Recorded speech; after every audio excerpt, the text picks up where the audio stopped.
Hi, my name is Carissa Harold, and I will be talking you through social networking in the classroom.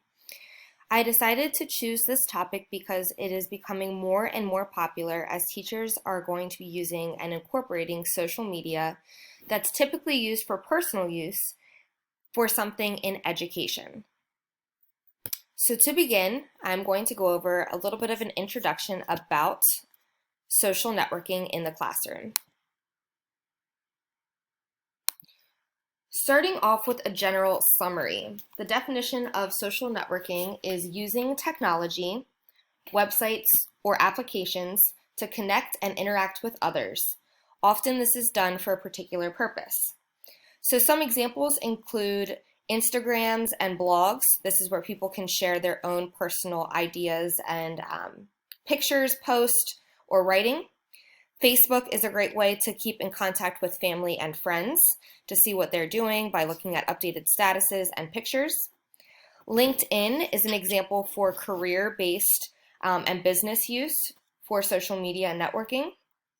And ever so popular, the TikTok. This is a new trend for a lot of our young students using TikTok as a forum to share ideas, beliefs, and just silly, fun videos. But social media can also be used in an educational manner, and it can be used professionally as well. Before diving into some of the research, I wanted to give you my opinion before we started actually looking at social networking in the classroom. I believe that social networking keeps students connected with one another. I think it's highly important for certain content areas, such as writing, English. It is really awesome to use social media and blogging. It's also a great way to use for my content area, which is social studies. I've done a lot of social media projects. I worry a little bit about potential privacy issues and how to monitor and control them.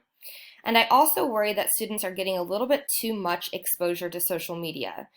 Is it going to be a distraction? Are they going to be able to separate their personal use versus their professional use?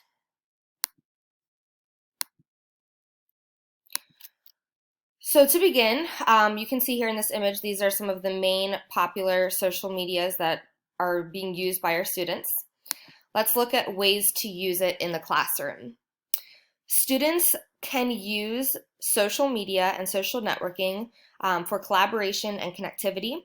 I've actually paired up with another team at the same district and the same grade, and we actually had our students create pen pals where they were able to work on projects together and they weren't in the same classroom. So it was really cool to have like a pen pal that they stayed in contact with.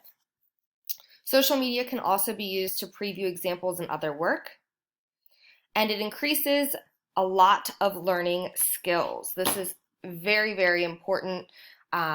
Students are able to problem solve, think critically about things, use creativity, communication, and collaboration. Those are all critical learning skills that students need to use. I also love social media and social networking for a teacher's perspective and standpoint because we can provide a sense of organization. We can post due dates, reminders, and assignments for students using Google Classroom or Schoology or a Twitter account that students and teachers can access all together. Social media is a great way to show and explain assignments where students can go outside of the classroom and stay up to date with this.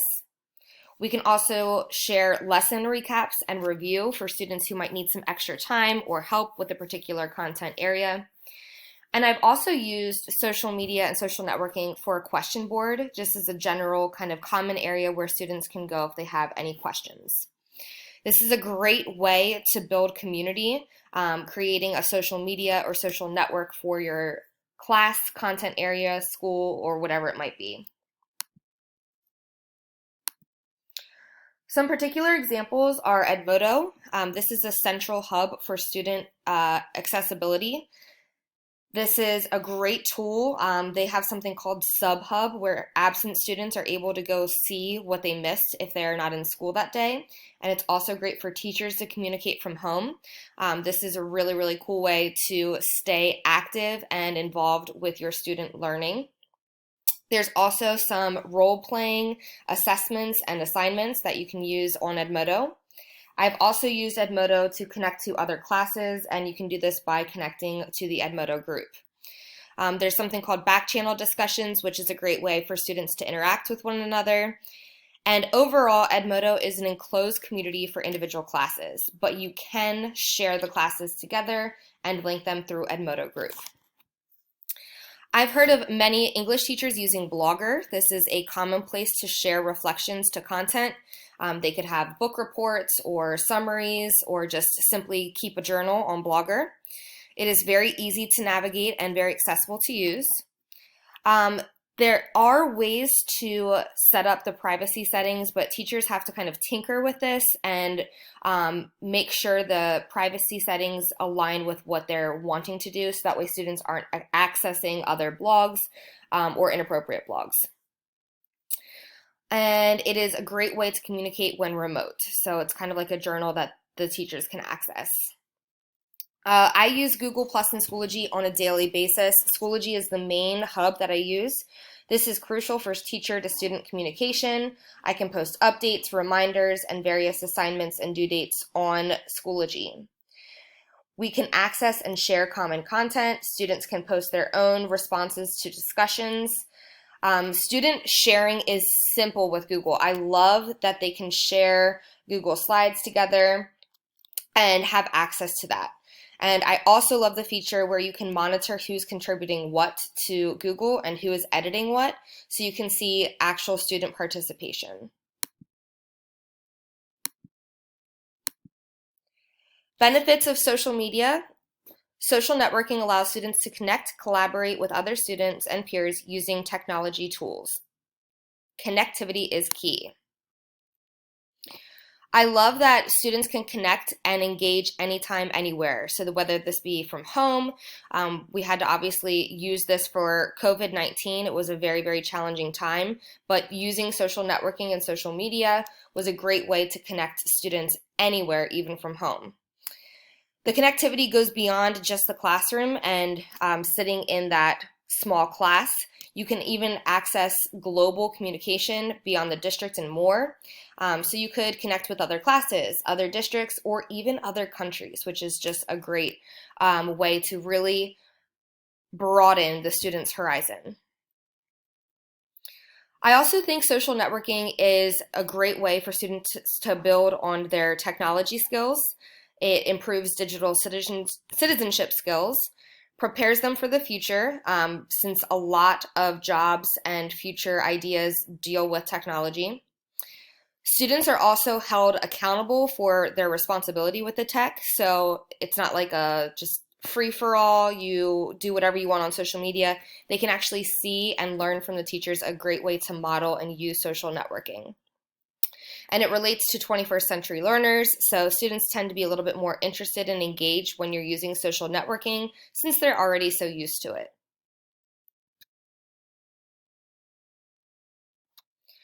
Some challenges I found in my research include cyberbullying is a side effect of social networking, since students do have the chance and opportunity to talk to others, and this is just something that has always existed since technology. I was a little concerned about limiting the social piece and interaction of person to person. So students are already using a lot of social media, too much exposure. If they're using it at home all the time, they might need a break from it in person. And it's always great to kind of use a happy medium and combination of both to limit that social interaction, but also promote it as well. Sometimes I worry about students confusing personal media with educational, so it's really important to set those boundaries. So I created a list, and from my research, we can combat these challenges by establishing clear boundaries and finding a balance. So set up the rules initially right away. Be upfront with families and communicate if you're going to be using it. Make sure they know the boundaries and the rules as well. Follow school services and privacy. Make sure you're staying in touch with your own digital citizenship and technology standards at your school. And most importantly, use this as an opportunity to show and model leadership. Show that you are the role model and show a proper and effective way to use it. And here is my works cited that I used, various websites and a few scholarly journals for my projects. Again, this is social networking in the classroom. As you can see, there's many benefits, but it's also important to be aware of the challenges or concerns when using social networking in the classroom. There's great ways and tools to use it, but you have to establish clear boundaries and make sure you're having that happy medium for student use. Thank you for watching my video.